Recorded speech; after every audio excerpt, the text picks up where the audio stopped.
Books खरीदनी भी बड़ी जरूरी है, खास तौर पे हिंदी की किताबें, क्योंकि मार्केट किताबें लेंगे आप तो किताबें और छपेंगी। और बुक्स वैगन में भी आप किताबें लीजिए, मैं भी बुक्स वैगन से मंगाती हूँ। नमस्कार, मैं हूँ रेखा भारद्वाज।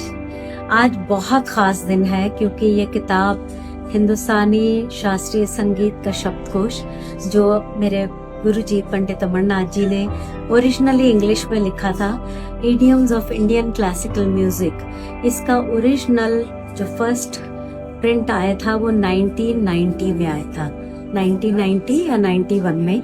गुरुजी वाज अलाइव देन, और फिर गुरुजी 96 में हमें छोड़कर चले गए। उसके बाद हमने इसको इंग्लिश एडिशन को रीप्रिंट करवाया पेंगुइन से 2020 में, और अब ये हिंदी का जो है अनुवाद राकेश पाठक जी, जो खुद गुरु हैं संगीत के और शास्त्रीय गायक हैं संगीत के, उन्होंने किया। क्योंकि उनको इसलिए लिया क्योंकि वो गुरुजी को मिले भी हुए और गुरुजी का संगीत बहुत पसंद करते हैं। तो लगा कि जब वो ट्रांसलेट करेंगे तो एक तो उनकी भाषा हिंदी है, मातृभाषा भी, और वो हिंदी में ही काम सारा करते हैं, तो वो लैंग्वेज अच्छी आएगी, वो भाषा अच्छी आएगी।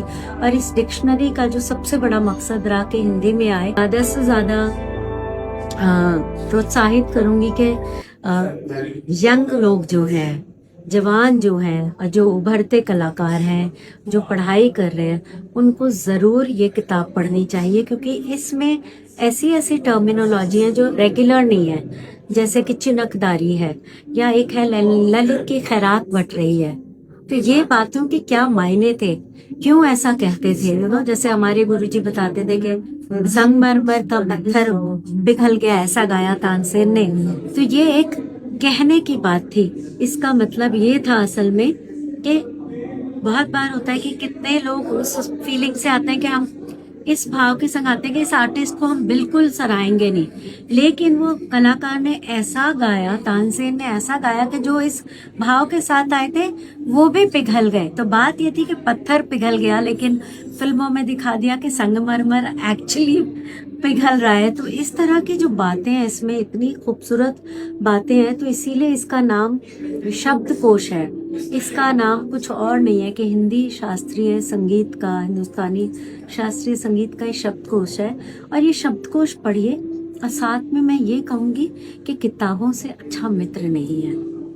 मैं बचपन से किताबें पढ़ती हूँ, अभी थोड़ा कम पढ़ती हूँ, लेकिन फिर भी मेरी कोशिश होती है कि रोज कुछ पन्ने में जरूर पढूं, क्योंकि जब किताबें पढ़ते हैं तो हमारी नई नई खिड़कियां खुलती हैं, हमारा दिमाग बहुत अच्छी जगह रहता है, हम ग्राउंडेड रहते हैं, हम रूटेड रहते हैं। तो मैं ज्यादा से ज्यादा आपसे कहूंगी कि आप शॉर्ट स्टोरीज पढ़ें, हिंदी की पढ़ें, अंग्रेजी की पढ़ें, जो भी आपको अच्छी लगती है आप शॉर्ट स्टोरीज पढ़िए, लेकिन धीरे धीरे ये आदत बनाइए। क्योंकि इस सब से हमारा मेंटल जो हेल्थ आज का बहुत बड़ा इशू है, वो भी आप सबका बहुत, हम सब के लिए बहुत अच्छा होगा, मेरे लिए भी।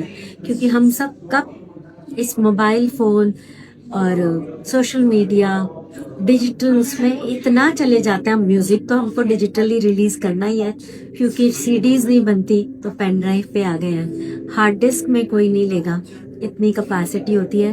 तो मैं चाहती हूँ कि आप लोग हिंदी, इंग्लिश, उर्दू, बांग्ला, मराठी लिटरेचर में 2-2 पेज की भी कहानी है, 5-5 पेज की कहानी है, उसको पढ़ना शुरू करिए, बहुत अच्छा लगेगा। और बुक्स खरीदनी भी बड़ी जरूरी है, खास तौर पे हिंदी की किताबें, क्योंकि मार्केट किताबें लेंगे आप तो किताबें और छपेंगी। और बुक्स वैगन में भी आप किताबें लीजिए, मैं भी बुक्स वैगन से मंगाती हूँ।